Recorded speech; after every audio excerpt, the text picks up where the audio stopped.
j'étais en mode film muet. Pardon. Bonsoir à tous.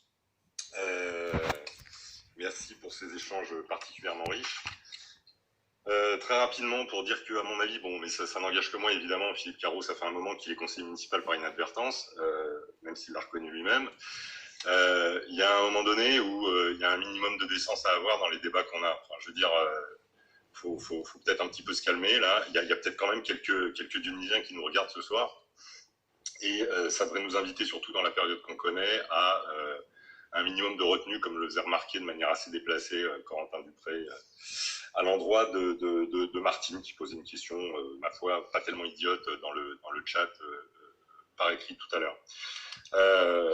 Bon, il y a quand même un truc... alors, je nie pas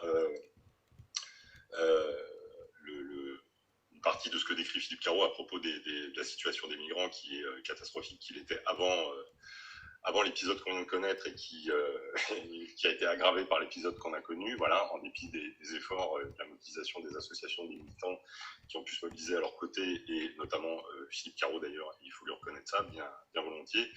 Mais on va s'arrêter là sur ce qu'il faut lui reconnaître, parce qu'à un moment donné, je suis en général pas très impressionné par l'appel à pas tirer sur les ambulances, voilà, parce que souvent c'est fait pour camoufler de véritables inepties, mais en réalité il faut quand même prendre la mesure de la situation de laquelle on sort et dans laquelle on s'engage, voilà, et aussi mesurer ses propos par rapport à cela et essayer d'être un minimum constructif.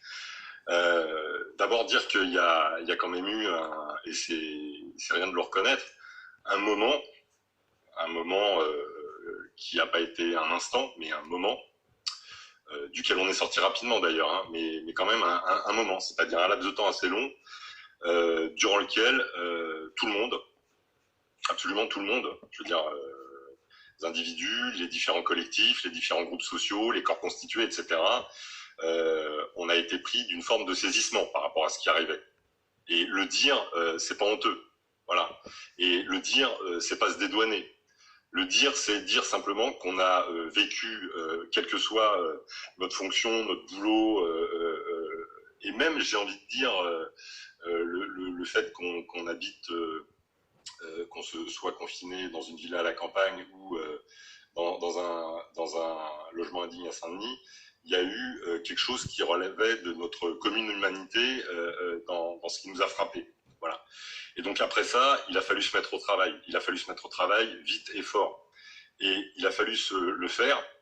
Et quand je parle de travail, là, ça vaut aussi bien pour les professionnels, c'est-à-dire tous les premiers de corvée qui ont été évoqués par plusieurs interventions ce soir, que pour les bénévoles, les militants, les associatifs, les parents qui ont dû revoir leur travail de parents, les grands-parents qui ont dû revoir leur travail de grands-parents, etc.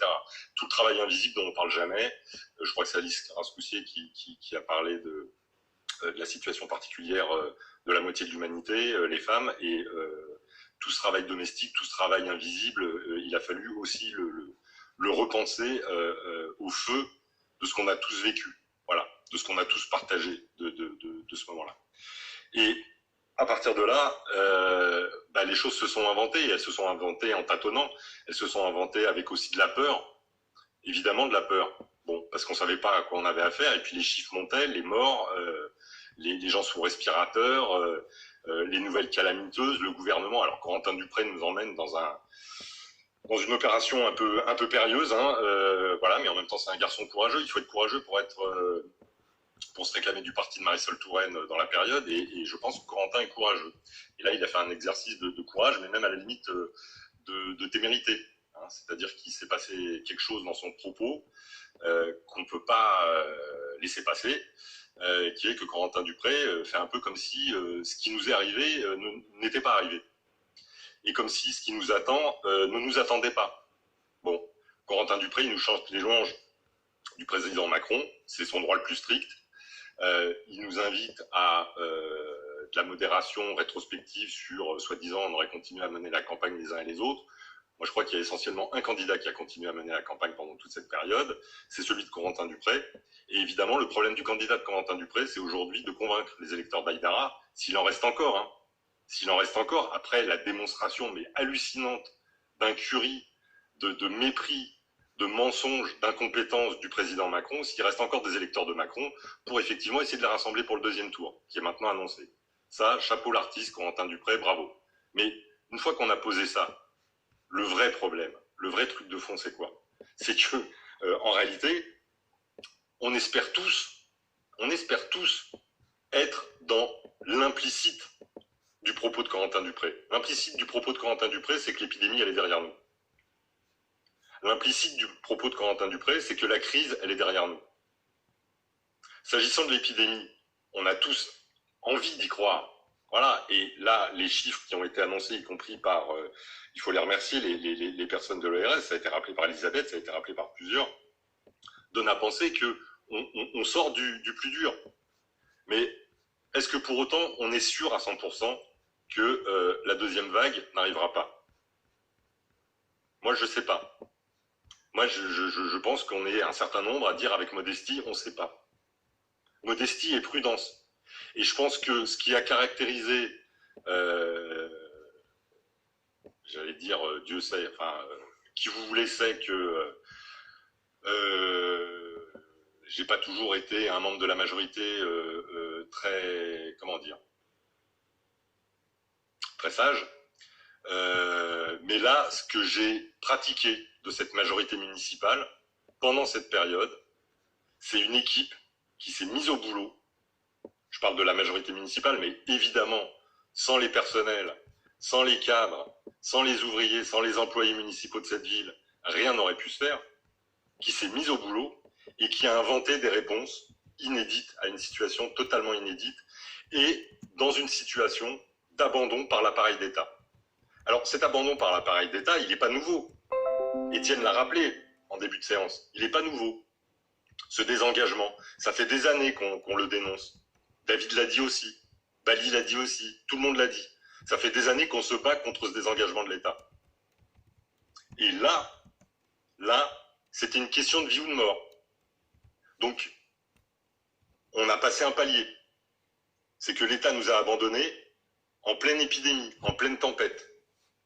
C'est une catastrophe. Bon, donc ça, il faut en tenir compte. Bon, et encore une fois, ce qui s'est passé, la façon dont notre territoire, dont notre ville a été impactée par cette épidémie, c'est le fruit d'un patient détricotage sur des décennies. Non pas, enfin, l'État, ça a plusieurs visages, mais l'État, ça peut être aussi l'expression du collectif. Ça peut être ce qui protège. Ça peut être ce qui a été défini par le Conseil national de la résistance. Ça peut être ça, l'État. Voilà. C'est pas simplement les violences policières. C'est pas simplement tout ça. Ça peut être autre chose. Bon. Or, depuis des décennies, il y a des gens qu'il faut qualifier, qu'on appellera néolibéraux, qui détricotent, qui rendent impuissant l'État à protéger les plus faibles, à rétablir l'équilibre dans un rapport déséquilibré par essence entre les salariés et les capitalistes. Ça a été détricoté. Et les ministres qui ont mené ces politiques, ils portent des noms, on les connaît. Les ministres qui ont mené ces politiques, ils appartiennent à des formations politiques, on les connaît également. Le candidat de Corentin Dupré, dans sa campagne, il expliquait qu'il s'agissait maintenant de faire des économies sur le dos du service public municipal, comme aboutissement d'un processus enclenché par les gouvernements du Parti socialiste, les gouvernements de la droite libérale, le gouvernement Macron, bon, qui ont tous un point commun, c'est qu'il y a trop d'États, il y a trop de collectifs, il y a trop de solidarité, il y a insuffisamment de profit, il y a insuffisamment de confiscation individuelle de la richesse produite nationalement. Il y a un partage des richesses qui doit être rééquilibré en faveur des plus riches. Bon, libre à Corentin Dupré d'endosser, dans le cadre de la campagne qu'il n'a jamais abandonné, ce cheval-là avec son candidat, Mathieu Hanotin. Libre à lui. Mais franchement, moi, j'espère qu'une chose, c'est qu'il ait raison sur un point, c'est qu'on sorte réellement de la catastrophe. C'est que effectivement l'épidémie reflue. Parce que si l'épidémie ne reflue pas, le vrai problème, ça ne sera pas que Corentin Dupré, ce soir, il aura été ridicule. Le vrai problème, ça sera qu'on va prendre à nouveau très cher sur notre territoire. Et que, en première ligne, il y aura qui? Il y aura ceux qu'on sait, qu'on a déjà décrits, les premiers de corvée, ceux qui n'ont pas pu arrêter de bosser, ceux qui sont dans un rapport de force avec leur patron qui ne leur permet pas de se mettre en arrêt. Bon. Et puis il y aura aussi tous les services publics, et y compris les services publics municipaux, qui ont su se mobiliser, parce que les élus de la majorité municipale ont su se mobiliser pendant cette période. Voilà. Donc espérons que Corentin Dupré ait raison quant à l'épidémie. Soyons certains qu'il a tort pour le reste de sa projection politique, et notamment parce que même si l'épidémie, je croise les doigts, même si l'épidémie, elle est derrière nous, ce qui est certain, c'est que la crise qui arrive, parce que on peut imaginer plein de trucs et c'est nécessaire, et moi je partage en partie cet enthousiasme sur le monde d'après, qui doit être différent, etc. Mais sachons bien une chose, c'est qu'il va falloir sacrément se serrer les coudes. Parce que le monde d'après tel qu'il est parti, c'est pire que le monde d'avant. Voilà, la crise qui va nous frapper, elle va nous frapper de plein fouet. Un PIB qui dévisse, comme c'est annoncé, c'est des dizaines de milliers de chômeurs en plus. C'est des dizaines de milliers de licenciements. C'est de la précarisation accrue, à tous les niveaux. Voilà, et ça c'est devant nous. Quoi qu'il en soit de l'épidémie, ça c'est devant nous. Et donc face à ça, normalement, quand on est de gauche, on fait l'unité. Merci. Merci Vincent. Cécile Roguin.